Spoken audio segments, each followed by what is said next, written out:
Student, welcome to my YouTube channel super K2 classes. आज हम पढ़ेंगे प्रश्नावली पारा पॉइंट 1 बीजीय व्यंजक से संबंधित इसमें सवाल पढ़ेंगे। पिछली क्लास में हमने बीजीय व्यंजक से संबंधित संपूर्ण कॉन्सेप्ट पढ़ा था और उसी के आधार पर आज हम इन सवालों को हल करने वाले हैं। देखो, किसी भी सवाल को हल करने से पहले हमें उसको समझना आवश्यक होता है। किसी सवाल को अच्छे से समझना उसका आधा उत्तर हो जाता है। तो देखो, हम इन सवालों में अच्छे से समझेंगे और उसी के आधार पर हम उत्तर देने का प्रयास करेंगे। इसमें क्या करेंगे, हम निम्न स्थितियों में चरों, अचरों और अंकगणितीय संक्रियाओं का प्रयोग करते हुए बीजीय व्यंजक प्राप्त कीजिए। कहने का मतलब यह है कि चरों, चर, अचर और अंकों का इनका प्रयोग करते हुए हमें क्या बनाना है, बीजीय व्यंजक बनाना है। हमने पढ़ा था बीजीय व्यंजक के अंतर्गत हम चर पढ़ते, अचर पढ़ते, अंक पढ़ते, गुणांक पढ़ते, गुणनखंड पढ़ते, पद पढ़ते। उसी के आधार पर आज हम इनको हल करेंगे। पहला क्वेश्चन है, संख्या y में से z का घटाना। z को घटाया, संख्या y में से z को घटाया। अब इसको लिखना है, व्यंजक बनाना है। देखो क्या कह रहा है, संख्या y में से का मतलब घटाना, में से z को क्या किया, घटाया, तो ये अपना एक व्यंजक बन गया। संख्याओं x और y के योग का आधा। देखो क्या कह रहा है, संख्या x और y के योग, इनका योग कर दो। योग का आधा, आधा का मतलब क्या होता है, 1 बटा 2, x प्लस वाई बटा 2। ये अपना क्या बन गया, व्यंजक बन गया। ये इसका उत्तर है। संख्याओं p और q के गुणनफल का 1/4। संख्याओं p और q का गुणनफल का p इंटू q, p2 गुणनफल का 1/4। 1/4 मतलब 1/4 p q बटा 4। इसका मतलब होता है संख्या p और q के गुणनफल का 1/4 हिस्सा है। संख्याओं x और y के वर्गों का जोड़ा जाता है। क्या कह रहा है, x और y के वर्गों, क्या लिखना है अपने को, x का वर्ग y के वर्ग को जोड़ा जाता है। तो इसको जोड़ दो, plus x square plus y square, वर्ग का मतलब स्क्वायर। संख्या m और n के गुणनफल के 3 गुने में संख्या 5 को जोड़ना। देखो, जैसी इबारत, यदि आपने इबारत को अच्छी तरह से समझ लिया, तो समझो कि उस प्रश्न का आधा उत्तर आपने प्राप्त कर लिया। देखो, जैसे जैसे क्वेश्चन की इबारत कहती है वैसे अपने को चलना है। संख्या m लिख दो, संख्या m और n के गुणनफल, तो इसको पास में लिख दो mn। इसका मतलब होता है गुणनफल। इसमें क्या होता है, व्यंजकों में इस तरह इंटू नहीं लगाया जाता है। इसका मतलब भी क्या होता है, गुणनफल होता है। संख्या m और n के गुणनफल के 3 गुने, कहने का मतलब इनको 3 से गुना, तो इसको इस तरह से लिख दो 3 गुने में संख्या 5 को जोड़ना। क्या करना है, संख्या 5 को जोड़ दो। इस प्रकार से अपना एक व्यंजक बन जाएगा। अगला सवाल है, सवाल नंबर 2, निम्नलिखित व्यंजकों में पद एवं उनके गुणनखंडों को पेड़ आरेख द्वारा दर्शाइए। हमने पढ़ा था व्यंजक के अंतर्गत, हमने पढ़ा था पद क्या होते हैं, उनके गुणनखंड क्या होते हैं, उनको क्या करना है, पेड़ आरेख के द्वारा दर्शाना है। देखिए, पहला व्यंजक है x-3। तो इसमें ये देखते हैं, सबसे पहले पद देखते हैं, कितने पद हैं। तो इसके अंतर्गत है एक तो x और दूसरा पद है -3। इसके अंतर्गत 2 पद हैं। अब क्या करेंगे, इन पदों को यहाँ पर लिख दो पद। अब क्या करेंगे, इन पदों को उनके गुणनखंडों का पेड़ आरेख द्वारा दर्शाना है। इनके क्या करना है, x का गुणनखंड क्या है, 1 इंटू x, 3 का गुणनखंड क्या है, -3 का, -1 3। इसकी तो ये क्या हो गए, गुणनखंड हो गए, गुणनखंड। और ये क्या हो गया, पद हो गया। यही तो कहना, यही तो देना उत्तर में, जैसा प्रश्न में कहा गया है बस ऐसा ही करना है आपको। देख इसमें देखो, 1 + x + x², ये तो क्या आ गया, एक व्यंजक हो गया। क्या हो गया है, व्यंजक। अब इस व्यंजक के अंतर्गत कितने पद हैं, पद देखो, 1 और x और एक x², ये इसमें क्या है, 3 पद है। कितने पद है, 3 पद है इसके अंतर्गत। अब इसके गुणनखंड देखेंगे, 1 का गुणनखंड, 1 का गुणनखंड 1, x का गुणनखंड 1 x, x का गुणनखंड, x का गुणनखंड आ गया x x, क्योंकि यहाँ पर x क्या है, स्क्वायर है, इसलिए x को कितने बार लिखा, 2 बार लिखा। ये क्या हो गए, गुणनखंड हो गए, गुणनखंड। ये इसका आंसर है। इसमें देखती है 5xy² + 7x²y। देखो इसमें देखते हैं पद कितने हैं, 1 पद 2 पद, तो इसको पदों को अलग ऐसे लिख लो, 5xy² और एक पद कौन सा है, 7x²y। ये क्या हो गए, इसके पद। और इन पदों के गुणनखंड देखो, तो इसके गुणनखंड, 5 का गुणनखंड ये 5, 1 × 5 5 होगा, x का गुणनखंड 1x, y का 1y, एक को लिखो या नहीं लिखो कोई फर्क नहीं पड़ता है। 7 का गुणनखंड 7 और x का गुणनखंड कितना हो गया, x² तो x का गुणनखंड क्या हो गया, x और y का गुणनखंड क्या हो गया, y। एक लिखो या न लिखो, बात है कि इस प्रकार से इन सवाल को हम हल करते हैं। इसके बाद में आता है सवाल नंबर 3।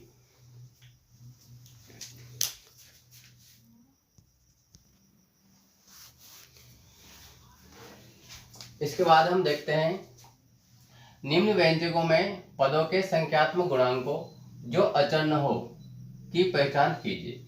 कहने का मतलब इन सवाल में क्या पूछ रहा है, वो संख्यात्मक गुणांक पूछ रहा है जो क्या हो, अचर न हो। हमने पढ़ा था चर क्या होते हैं, अचर क्या होते हैं, संख्यात्मक गुणांक क्या होते हैं। चर, ये जो अंक है स्वतंत्र, ये क्या है, अचर है। और जो चर से अटैच होता है वो क्या होता है, ये संख्यात्मक गुणांक होता है। तो देखते हैं, सबसे पहले क्या देंगे, पद। तो इसमें कितने पद है, एक तो 5 है, एक है -3t², 2 पद हैं। इसमें व्यंजकों में पदों के संख्यात्मक गुणांकों जो अचर न हो की पहचान कीजिए। तो इसमें -3 क्या है, इसमें संख्यात्मक गुणांक है, -3 संख्यात्मक गुणांक है। इसके अंतर्गत देखो कितने पद हैं, 1 पद है, 2 3 4 पद है इसके अंतर्गत। इसमें संख्यात्मक गुणांक कौन कौन से हैं, संख्यात्मक गुणांक ये तो है से, ये तो अचर है। ये t का संख्यात्मक गुणांक कितना है, 1।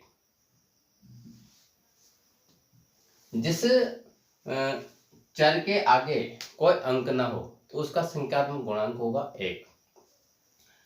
t इसके आगे कुछ भी नहीं है तो इसका संख्यात्मक गुणांक इसका भी 1 है, और इसके भी आगे कुछ भी नहीं है तो इसका संख्यात्मक गुणांक भी 1 है। ये अपना आंसर है। इसके बाद में तीसरा है x + 2xy + 3y। सबसे पहले इसमें देखते हैं कितने पद हैं, 1 2 3 पद है इसके अंदर, x 2xy 3y, कितने पद हो गए, 3 पद हो गए। 3 में क्या होगा, संख्यात्मक गुणांक। इस पद का संख्यात्मक गुणांक क्या है, संख्यात्मक गुणांक, इस पद का संख्यात्मक गुणांक है 1, क्योंकि इसके आगे कोई अंक नहीं है। एक्स वाई का संख्यात्मक गुणांक क्या है, 2। 3y का संख्यात्मक गुणांक क्या है, 3। इस प्रकार से अपना आंसर हो जाएगा। उसके बाद में चौथा सवाल भी इसी तरह का है, 100m + 1000m। यहाँ पर 2 पद दे रखे हैं, एक तो 100m और दूसरा दे रखा है 1000m। संख्यात्मक गुणांक क्या है, संख्यात्मक गुणांक इसका है 100 और इसका है 1000। इसके बाद पढ़ते हैं सवाल नंबर 4। इसमें क्या है, वे पद पहचानिए जिनमें x है और फिर इनमें x का गुणांक लिखिए। क्या करना है, इसमें ये देखना है कि x कौन से पद में और फिर उस x का गुणांक क्या है। देखो इस व्यंजक में दो पद है, 1 2। x वाला पद कौन सा है, ये वाला पद जिसमें x है, कौन सा है, y² x। अब फिर इनमें x का गुणांक क्या है, x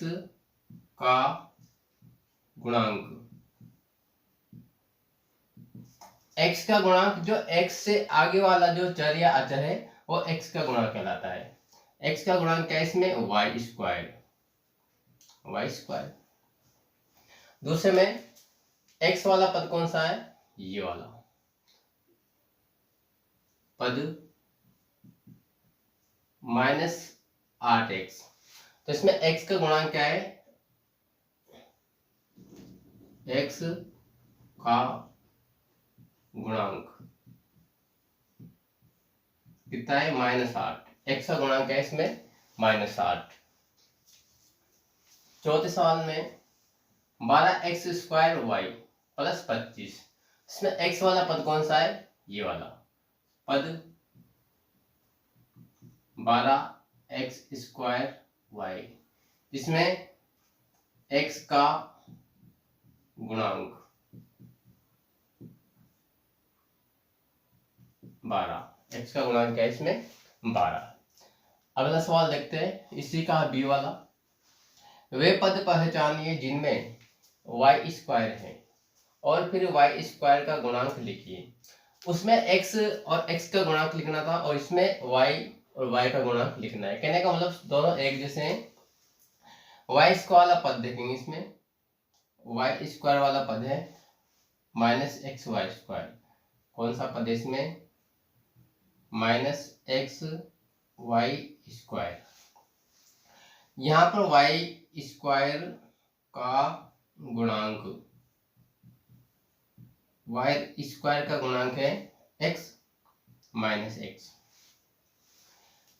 इसमें y² पद कौन सा है, 5y² और इसमें क्या है, y² का गुणांक क्या है इसमें 5। y² का गुणांक इसमें 5। अगला देखते हैं, y² वाला पद कौन सा है।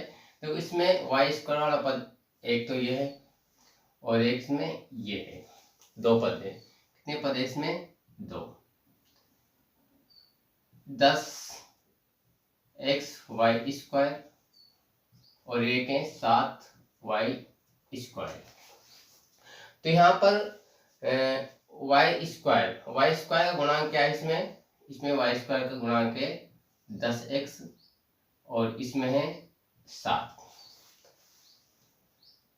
y² का गुणांक 10x और 7 है इसमें।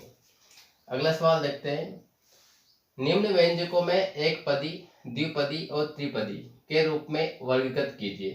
कहने का मतलब ये जो व्यंजक है इसमें कितने पद हैं, और ये हमने पहले पढ़ा था कि किसी भी व्यंजक में यदि माइनस और प्लस का चिन्ह होता है तो वहां से वो पद कहलाता है। जैसे इसमें -+1, ये भी एक पद है और ये भी एक पद है।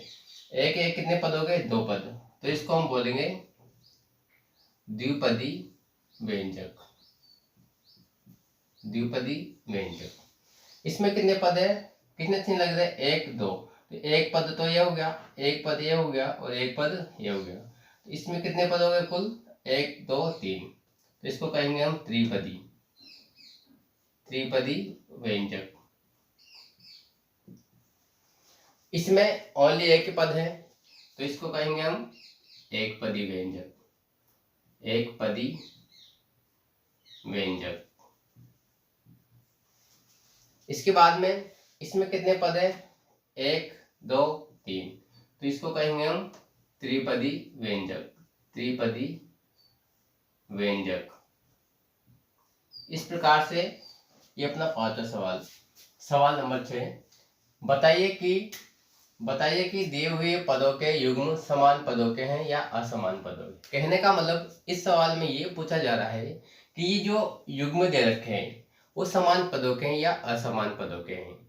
समान पद कौन से होते हैं, असमान पद कौन से होते हैं। जिन व्यंजकों में समान चर होते हैं, जो अल्फाबेट के जो अक्षर होते हैं वो समान होते हैं, वो समान चर कहलाते हैं। देखते इसमें यहाँ पे दोनों पद क्या है, अचर है। दोनों पद क्या है, अचर, इसलिए ये समान पद है। कौन सा पद है ये, समान पद है। क्यों, क्योंकि एक भी अचर है, 100 भी अचर है, तो दोनों क्या हुए, समान पद हुए।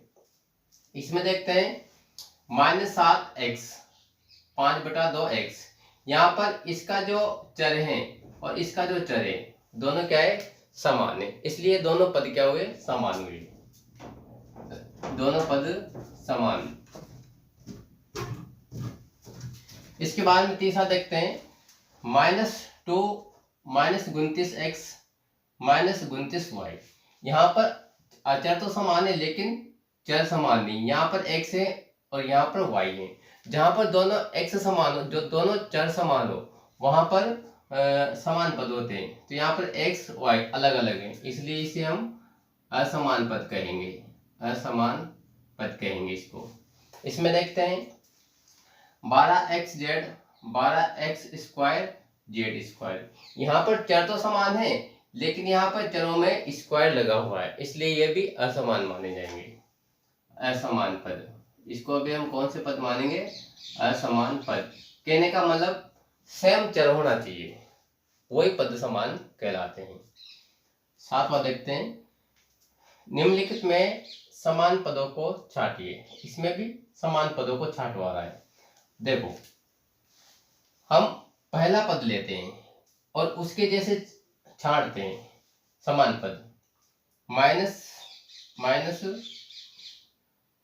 -xy। अब इसका समान पद कौन कौन से, इसके समान पद कौन कौन से, -xy। जो ऐसा कैसा ही चर हो, समान चर हो, उसको देखते हैं -xy²। इसमें नहीं है, इसमें नहीं, इसमें xy²। ये है इसका समांतर, ये 2xy², 2xy²। उसके बाद में xy² और कौन सा है, xy² और नहीं है, तो दोनों पद क्या है, समान पद हैं। उसके बाद में इधर देखते समान पद, ये ले लेते हैं 4x², 4x²। उसके बाद में x² किसमें है, इसमें, तो यहाँ लिखो 8x², 8x²। उसके बाद में x² किसमें है, ये -11x²। उसके बाद में यहाँ पर x से सिंगल है, ये नहीं होगा, इसमें x²y, ये भी समान पद नहीं है। ये -6x², ये भी समान पद है, उसके बाद नहीं है। उसके बाद देखते हैं अगला पद, समान पद 2xy², 2xy²। अब कौन कौन से पदों में xy² है, एक तो ये है ही सही, उसके बाद में ये नहीं, उसके बाद में ये देखते हैं, सॉरी 7y। किस किस में y है, कौन कौन से पदों के चर y है, एक तो इसमें y सिंगल, और इसके बाद में एक y ये रहा, तो ये दोनों पद क्या है, समान है। उसके बाद में और देखते हैं समान पद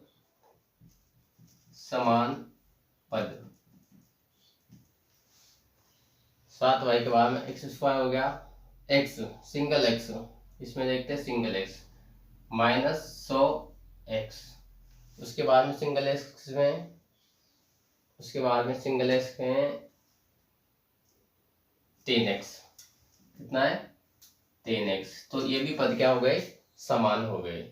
उसके बाद में x के बाद में 11y(x) minus 11y(x), single y(x), किस किस में y(x) माइनस 11y(x), समान पद कौन कौन से, माइनस 11y(x), इसके जैसा कौन से इसमें y(x) या xy एक ही है, 2xy, इसमें 2xy और नहीं है।